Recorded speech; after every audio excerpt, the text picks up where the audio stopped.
Bam! All right, guys. Up next, we have Richard Ruina, aka Gambler. He is the founder and CEO of PUA Training, market leader in on the planet right now, at least Europe and probably the United States too. A friend of his has spoke at the convention 2 years in a row in the United States. Adam Lyons, you guys know him.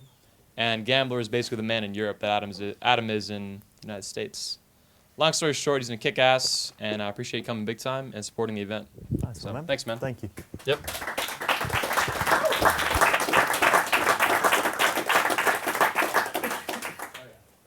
Thanks, guys. All right, so what I want to give you, I've got like an hour and a half, something around that time. And what I'm going to try and do is I'm going to look at the whole 4 years that I've been training and learning this stuff. It's probably about 4.5 years, and I'm going to condense it down into an hour and a half. So you might want to take notes. What I'm going to give you is not very much theory. I'm going to give you a lot of applicable, usable techniques. So if I'm teaching you something, it's probably something that you can go out tonight and use it. So that's going to be kind of the structure behind the talk.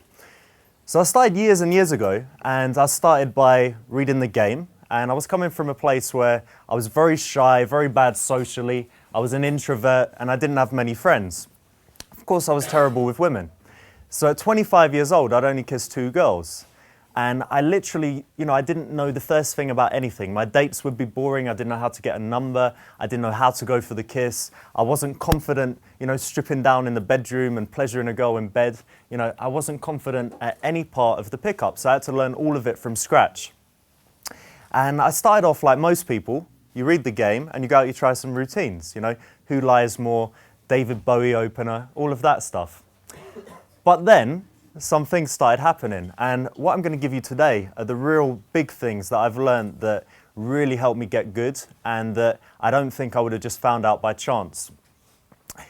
And I'm going to start with something that I call forcing IOIs and go into non-verbal game in general. So a lot of guys tell me, how do I game in a really noisy club? Anyone struggle sometimes in really, really noisy places?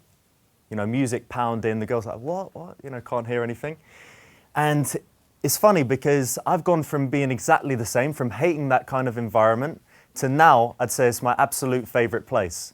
If I go out in London, I want to game in the place. It's like after midnight, the music's pumping, it's packed, it's super loud, and there's no way you can have a conversation there.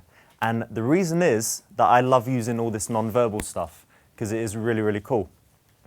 And it all started for me. I went on a holiday and I actually started in Sweden, and I did a European tour with this guy who is still, to this day, the best guy that I've ever seen gaming. He did some things when I was with him on this holiday. He did some things where I was watching him and I just couldn't believe it. I was like standing there shaking.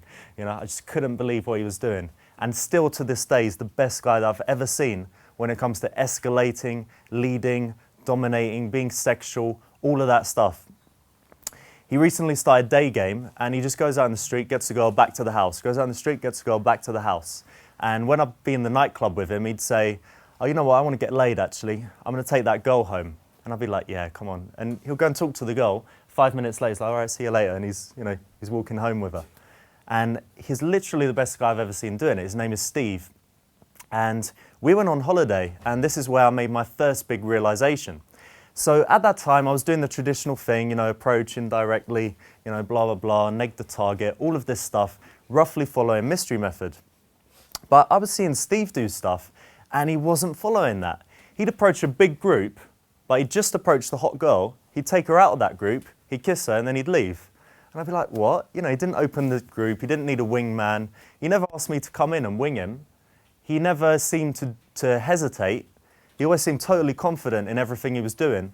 And the funny thing was that it took me a while to realize, because he never taught me. I just hung out with him and I picked it all up. But I realized that he was doing a few things. And it all started with something that to this day is still probably one of the most important things I've learned, and that is forcing IOIs and using non-verbal communication. So I'd be in the club with him, and the first thing would be quite funny. He'd go on the dance floor and he'd do this really silly dance, and he'd be there and he'd go like this. Like that. And what would happen? The girls would kind of look at him and laugh. Everyone in the room kind of thought that was quite silly. But what does it show? It shows quite a lot of confidence, shows he doesn't take himself too seriously. So he's already, showing some good qualities right there. But he's getting attention, right? So the girls are looking at him because he's doing this crazy dance. They might even tap their friends, say, look at that guy, what's he doing? And when they'd look at him, he'd kind of do like that. He'd do a little point. He might do this. He might wave, might raise his drink. He'll do something that forces a response from them. He'd get their attention, and then he'd provoke a reaction. Now, the way this works is, who's ever heard that mission where you go around a club and you introduce yourself to every girl, you cheers every girl, or, yeah? You've seen that. So you cheers every girl in the bar. It's quite a good one. You get your drink, walk around, oh, cheers, cheers, cheers. Now, if you think about that, if I went around this room right now and I shook everyone's hands, so go here, shake hands, go here, shake hands. Oh, all right, go here, shake hands.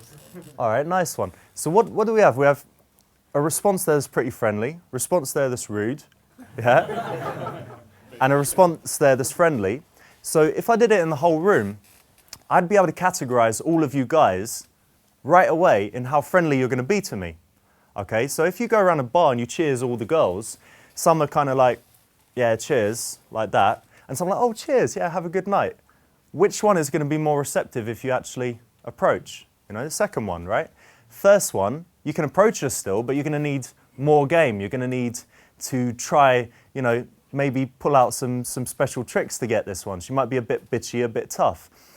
The nice thing is, you know that, so you know where to come in. You know where to calibrate your game to. You don't need to neg every girl. You don't need to use a compliment opener on every girl. How do you approach a girl? You can't use the one-size-fits-all approach.